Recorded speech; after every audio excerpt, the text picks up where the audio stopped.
Okay, everybody, Big June from Brooklyn, Blacren.com. We're here with one of the founders of Blacren, actually, Rontronik. I want to apologize so badly for calling you Rontronik for like 3 years. I've been calling you Rontronik. I didn't know that. I know, but I was talking to Dwayne, and he was like, I said, "Oh, you mean Rontronik?" He said, "Yeah, Rontronik." I said, "I'm so sorry." And then I did it again because gun seller, and I just called them gunsler, and you just like, yeah, gun seller. Like, okay. Everybody's going to kill me.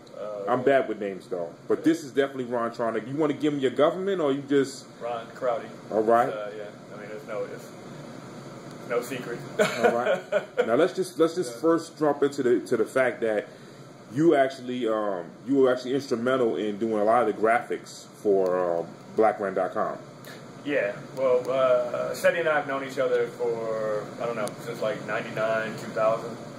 And he approached me about doing the when he was starting to do a blog, and he wanted to leave doing just the blog spot thing off of Google. He approached me about doing design work, and I have a company, so myself and a friend of mine, my right-hand design person, we put together the original Blacren, and then the latest version of Blacren, as you see it now. That was our thing.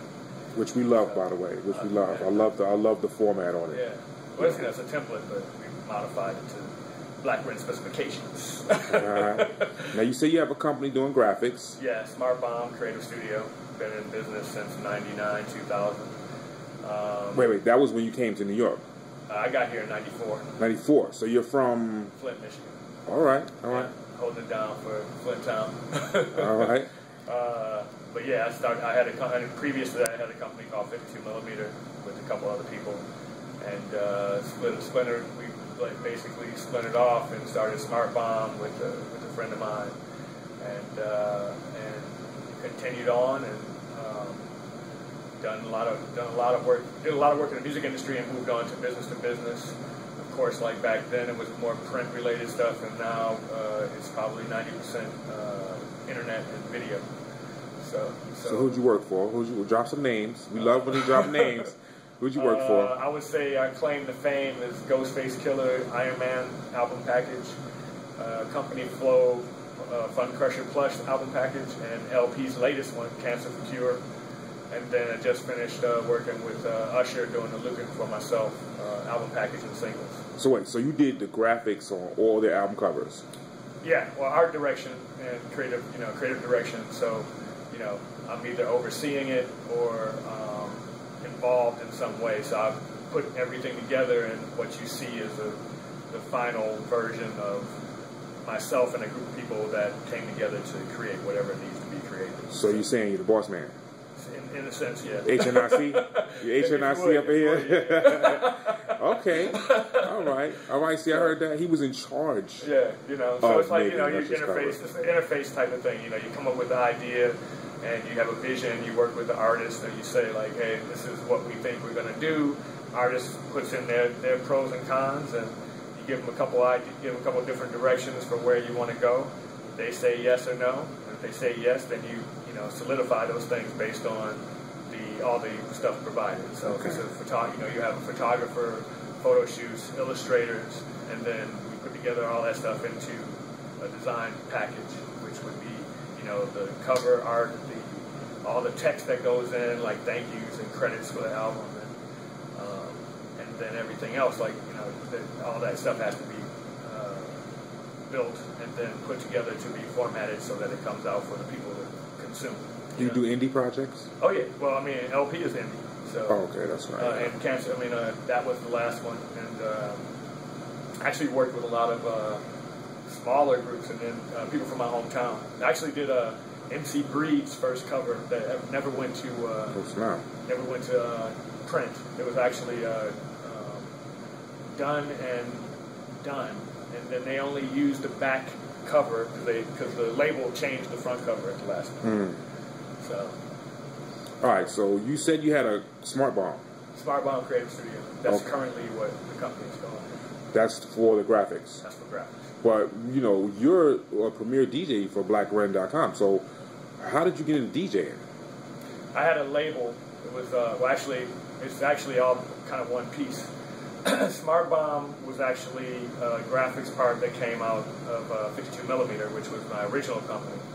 And then a guy that worked with us that I went to college with named Nate Harrison, he was doing music, and we formed a label called Tosha Labs. That was an electronic label. We did compilation work, and we basically were pre-Napster and pre-iTunes and all that, where we actually we had a server, and we actually put all our music on a server and did all of our stuff kind of digitally, where we reviewed each other's music and gave criticism, even like dropped like samples and things like that into one server, and people who were involved in the compilation dropped their music in, and we decided what was going to be released off of that situation, and then built out the CD and packaging from those things. And we later started getting called to do shows. So neither one of us were prepared to do anything like that, but we weren't going to give up the opportunity. So we basically put everything on CD, and I bought a CD mixer and basically started teaching myself how to mix. Wait, what year was this? What year was that? It was probably 98, 99. 98. Yeah, it would be 99, because I remember when, the millennium for 2000, we had a party, and I had a DJ mixer at that time. So I'd say around that first time was when we were starting to do stuff, but it was real rudimentary. It was because we were like creating our own stuff, so we could do pretty much anything we wanted. We weren't really following any rules like, crossfading at the proper point or anything like that. We were actually creating quote unquote electronic art, And then as time went on, we started getting called to do certain stuff, and I was actually the guy in the crew that was the DJ, quote unquote. So I was learning how to DJ, and basically bought like CD mixers and that kind of thing, and started like teaching myself how to DJ. And I was doing stuff with vinyl, but I didn't have any vinyl. Actually, I didn't mention before. I had vinyl and lost it all in a fire. Oh man! So I had 2 fires, and I lost like everything in a fire. So I was kind of like stuck in the digital side, which was not a big deal for me. That's called getting Q-tipped. That's what it's called. Pretty much, yeah. Yeah.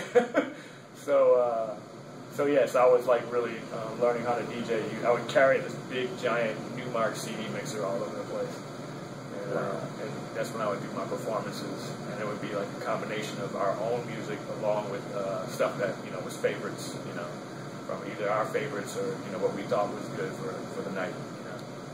And but it's true that you were actually mixing stuff off of your laptop for a while. Yeah, I was working with Tractor since the inception. I don't even remember, it was definitely in the early 2000s. Like I was working with Tractor. I had a titanium, so I would say whenever the titanium computer came out, that's when I was starting to rock titanium, like Macintosh titanium, which is like 5 back. It's like the aluminum unibody, the aluminum previous to that, and the titanium. So it was like 2 different versions of that.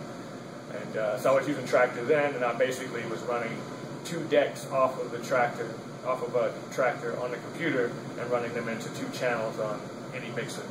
So I was basically using the 2 decks as 2 different turntables. All right, now that sounds like a lot of DJ jargon. I am not a DJ. All it is like if you have 2 turntables, you're cross-fading from one side to another. So one turntable is playing a track, the other turntable is whatever's going to play next, or if you're going to scratch or whatever you're going to do. Same thing applies for what I was doing on a laptop. Like I had 2 decks on the laptop, which would be the 2 turntables. Okay. So one is coming off of this side playing, and then when the next one's ready, or when I feel as though I'm going to cut in on, and I was learning to cut on beat, then I would switch it over to that and keep it continuous. And the program you use is called Tractor? Yeah, by Native Instruments. And actually, I've never really done anything that. I've worked in Serato like once or twice, and I used Ableton Live when I was actually doing live shows. When we moved out and started really doing live shows for real. But Tractor has always been the software of choice as far as like DJ software. Okay. And so now from there I use the controller, the S4 and the S2 I've used the Bestax DCI because it's all about, I think, tactile. No one really wants to see somebody just pressing buttons on a computer. So, I mean, nobody really. I don't think people really look, but they do. Generally, like I think it's more fun and more interesting, and also much more. I think there's a certain level of challenge, and also an understanding of like how things work and how things should. How you're rocking a crowd or whatever. When you're actually using some sort of equipment that is actually tactile. It's funny because in a conversation previous, you said to me that you had issues with whether or not you considered yourself a real DJ. Yeah, I actually would say that I'm a controllerist, and that's actually a new term that's come around with people who actually use controllers, which are basically hardware units that actually are set, like MIDI controllers that are actually set to use software. So, you have a little case and it's just like something that actually has buttons and knobs and just like a mixer, would have. And some of them actually have mixers built into them. And a sound card that actually allow you to control the software much more handily, unless you're using something specifically that. Most controllers actually are just another way of manipulating the sound off your laptop. Mm-hmm. So you could do the same, like most of the same, like Tractor and Serato actually have vinyl plates, so they look like turntable, like records. Yeah. And that's what it is that those plates are just reading the music off of your laptop. Mm-hmm. And essentially you're doing the same thing with a controller, but you're manipulating straight from the laptop as opposed to using vinyl pieces. Okay. So that's what I would say. I would say I'm a controller because I'm not necessarily using what a traditional DJ would be, which is actually using vinyl and doing that way. And I think that's more. I think that's more of a respect thing, because DJs who don't necessarily use vinyl or have never used vinyl, they are called DJs, of course, but I don't necessarily think that that's actually the correct terminology. It's funny because I have a cousin from Queens, and I used to date this girl. She was from Miami, so she brought her brother into town one time, and her brother was a DJ in Miami. He was doing pretty good. He made his money DJing. Right. My cousin was a DJ. Okay. He didn't make any money off it. He DJ. He was nice. He scratched the hell out of something. Right. So, my cousin brought over his tables. Let's have a DJ off between, these two guys. And my cousin crushed this guy. I mean, crushed him. Right. He didn't know how to scratch a lick. Right. That would be me. But he made a lot of money. Right. I mean, in Miami. That was his living.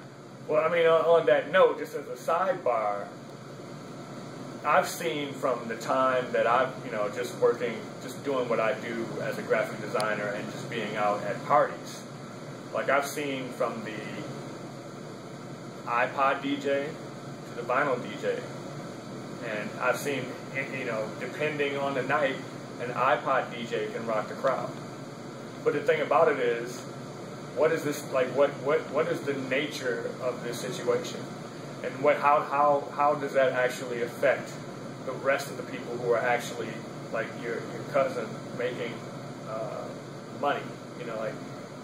That's really the case, because there's another part of that, which is the state of, and this gets really deep because I don't want to get too far with it, but the state of the musical of society and music and how it relates to interaction in a social background.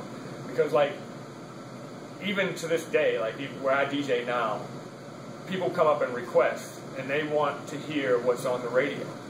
Mm-hmm. And that's not how a DJ used to, a quote-unquote DJ used to be.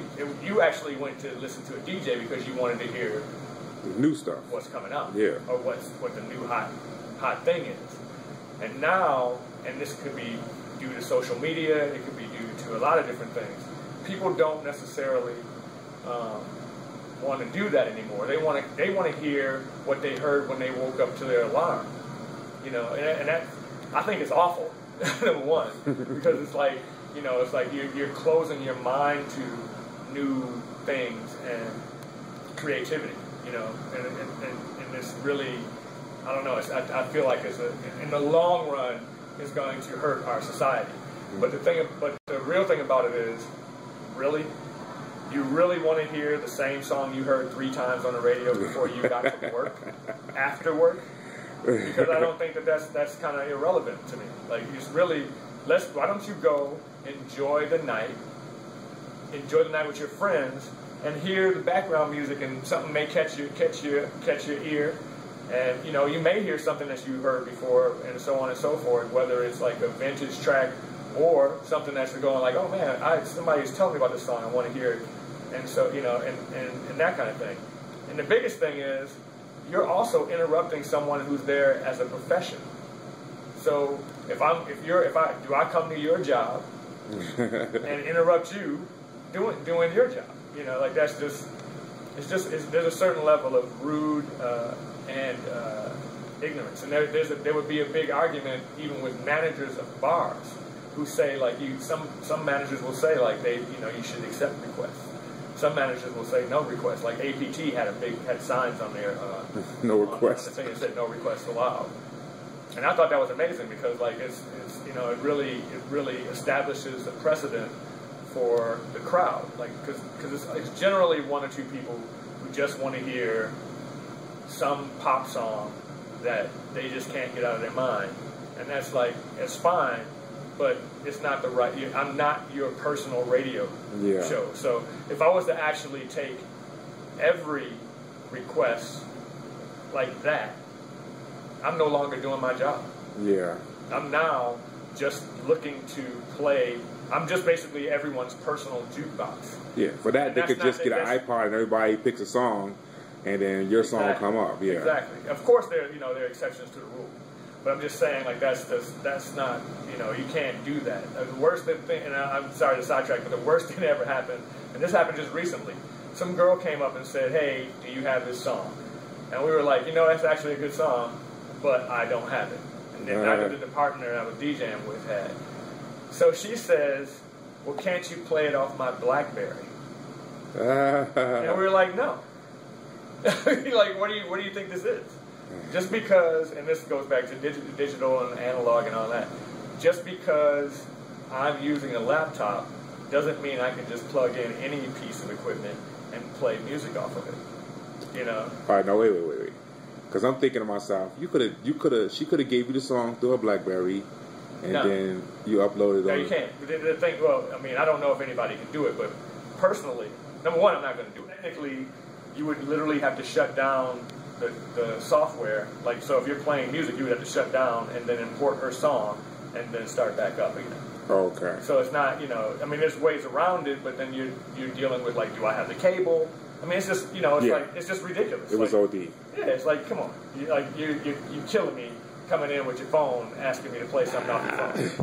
You know, like, that's crazy. And there's not to say, like, we do take, like, any, you know, most DJs who are in a social environment such as a bar may take requests. But you can only play something that you have. Yeah. You know, and that's pretty much it. Like, that's what I always say. If I have it, I'll play it in the right position of the structure of the evening. I don't even see that, because the way you do your set, I really don't see why anybody would make a request. Like, just let him play what he's doing. Yeah. It's really only it's generally in bars where there's a little excess drinking, or it's in a bar that wants to it's happened to me when I've been like in Michigan, only a couple times actually, but I've been in Michigan where I came in as a guest, and the guest wasn't there when the main people came in and they wanted to hear a certain thing. Okay. So like, and it's generally like, oh, you know, it's like the Watch the Throne track when that was popular. Oh, you gonna play that? No, I'm not gonna play it because I'm the guest. You know, and I'm not. You know, you're interrupting me while I'm playing. You know. Yeah. You know, the biggest thing that I'd say out of that whole thing is when one person comes up and makes a request that has nothing to do with what's going on in front of them, and everyone else in the place is having a great time, whether they're dancing or whatnot, and they basically want to they want to hear something that is maybe like a ballad compared to a dance song, or a dance song compared to a ballad. And my girlfriend just left me. I want you to play the Usher song. Yeah, it's like, you know, it's like they're like, you can't play that right now. And it's like, are you listening to what you're asking for?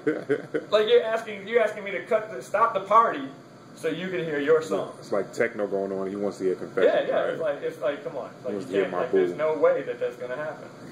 You know, but that's you know, that's a whole conversation in itself. Yeah, and we were supposed to talk about you and your Grammy nomination. No, I never got a Grammy nomination. So what's the story with you and the Grammys? I think that all came out because somebody found out that I was a member of NARAS, which is the National Academy of Recording Arts. Okay. But all it is that I can vote. I can vote for Grammys. You know, so like, you know, once you get in, you vote within your genre, and you can vote on all the popular stuff. So like best album, you know, best single of the year, you know, all that kind of stuff. You get to vote on that automatically. But then you can vote on the things like, for me, it would be best album packaging. You know? But I've never been nominated. You know, I've tried to nominate people. Yet. You know, so but yeah, that's I think that was a long-standing rumor that I think people around me just thought I got nominated because I was walking around in NARAS book. Oh, okay. But because I heard two rumors. I also heard that you just recently had a child. Yeah, I have a daughter a year and 3 months old. Okay. Who seems to be very into music. She messes with all my musical equipment, dances to every song, knows how to turn on the stereo. Wow. Can push the CDs, can pick what CD she wants to hear, what song she wants to hear on the CD. Like, it's crazy. You know? Smart baby. Very, very, yeah. At least musically inclined for sure. So. All right. Well, so I want y'all to see this. This is Rontronik. He is the man at Blacren. You understand what I'm saying? He's the man. I'm going to also insert some of his playlists because he actually has some great playlists. I've actually been, the few times I've gone down to Botanica, you're always jamming. Oh, thank you. Yeah, you know what I'm saying. Yeah. And you know, I know you work with somebody else. I'm not gonna say his name because I might not give him the gun seller. Yeah, Matt Rockman. Yeah, we've been working together for 10 years now. We actually celebrated our 10-year anniversary of the party that we have at Botanica, which has gone by a few different names. Now it's called Adventure People. It was called Tightrope at first, which was over in the Lower East Side. Then we switched it to High Wire once that place closed. Then we moved to Botanica. And then we just wanted to switch it up a little bit from there, and we called it Pocket Porn.